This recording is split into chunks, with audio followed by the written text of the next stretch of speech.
Houston, Dynamo, Portland Timbers, Sporting Kansas, Los Angeles Galaxy, Pitch Pass, Toronto FC, Real Salt Lake, Chicago Fire, Columbus Crew, FC Dallas, New York Red Bulls. Pitch Pass, your all-access credential to the people that matter in MLS. Here's your host, Greg Roach.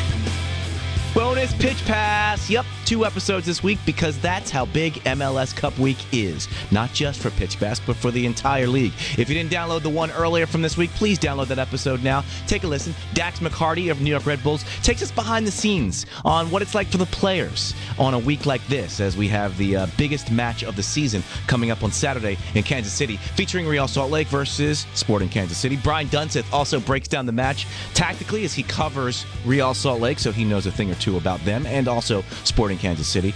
But we wanted to give you a little extra this week, and we talked to him before the announcement, so what you're going to hear is him alluding to things that we already know are fact, and that is Mike Magee is your MLS MVP for the regular season. Congratulations to him. We spoke with him just hours before the announcement became official, so let's play that conversation now. Mike Magee, how are you, sir? Hey, good. How are you? I'm good. Thanks for taking the time to talk. We appreciate that. I know you got. Do you have a busy week going on right now? No, nothing at all. Nothing at all is going on. I wonder, guys who are from the towns where they play, where do they go off to in the off season? But you probably just kind of hang around, right? You know what? I was gone for so long that I'm still enjoying myself in Chicago, but I'm gonna head to Florida for a little bit. Luckily, I have a family member of the house there, so I have a little escape. It's a little colder here than it is in LA. Yeah, of course. And I imagine that it's kind of like you're the guy that graduated from high school, but you come back like the year after, and people are like, hey, what are you still doing here? Why are you hanging around? The season's over. Go home. I know. They're wondering. I don't think people truly understand how boring my life is in the off season, how much time I have in my hands. So people are probably getting sick of me, texting them to grab coffee or meet up and all that. So it's time for me to leave before people think I don't do anything. Well, the thing is, and I don't think a lot of people realize this, you guys still practice and continue on with like conditioning drills and things like that through till when? How long does that last for? You mean with team stuff? Yeah. You know what? It used to go on like a month after, but with the new some new rules, once the season ended, we were pretty much done. We can only train for another week. Oh, so you were done once the season ends. You get a week, and then everybody can disperse. Yeah, that's it. So I mean, literally, we've been about done completely since about November, maybe like November 1st. But having to that, I think I've worked out pretty much, I'd say almost every day. Oh, so you look like Mr. Beast Mode guy that's like everybody left, yet you still pop in, you make sure coach sees you lifting in the weight room, out there doing some drills. It's like, wow, that Mike Magee, he's putting the time in.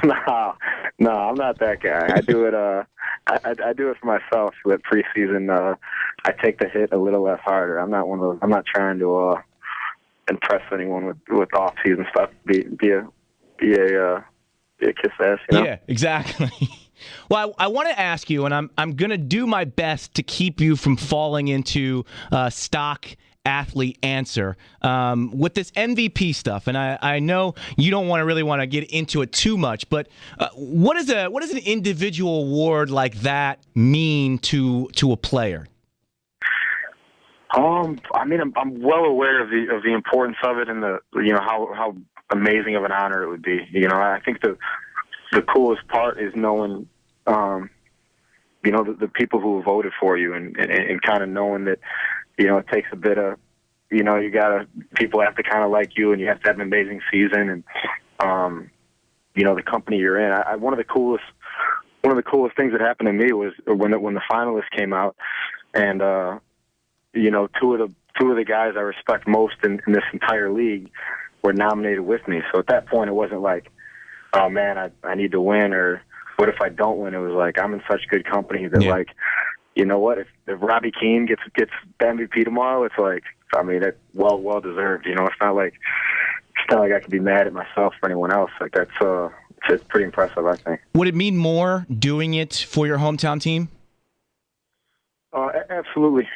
Just knowing, I think just from the standpoint of the support I got and, it's no secret that this support kind of pushed me through in games, and I think a lot of family members and friends can kind of share the award with me, and along with the city and Chicago Fire, and how great my teammates were, and I'm pretty biased towards the city, so it's going to be great if I could win it.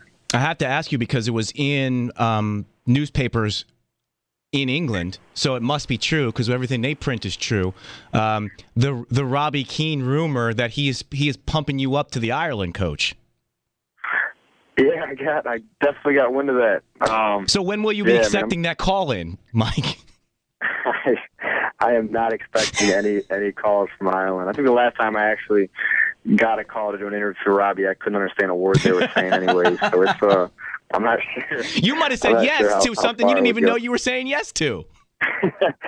Exactly. So I'll be screening calls from Ireland. Well, I mean, it is a situation, and the Irish are known for really tracing lineage and making sure that any possible person they could call in who could be considered Irish, they would call in.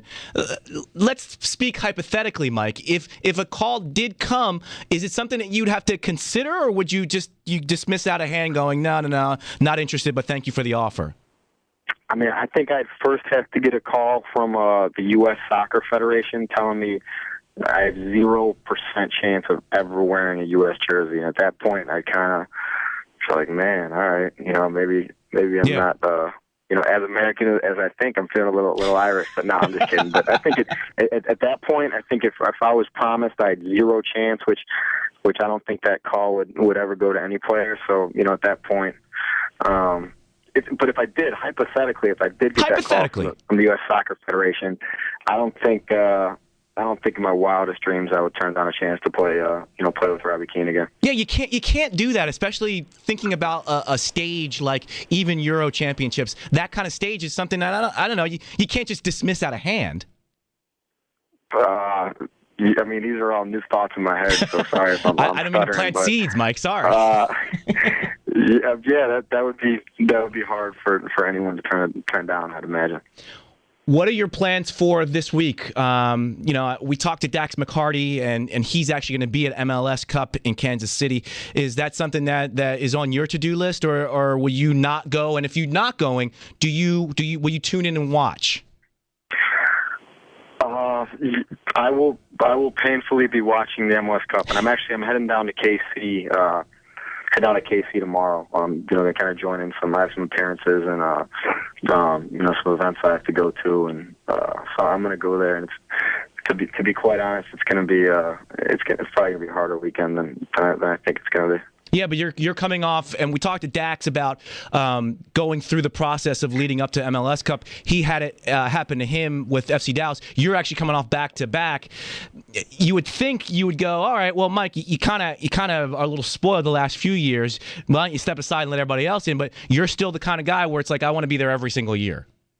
I think once you get a taste of it, it makes it a little bit harder. I had some years on early in my career where we were getting knocked out of the playoffs the first year, the first round of the playoffs every year, and it's kind of like I'm not going to ever admit to growing accustomed to losing, but I think once I got that taste of winning and that feeling that it was 10 times better than even I'd imagined it be, there's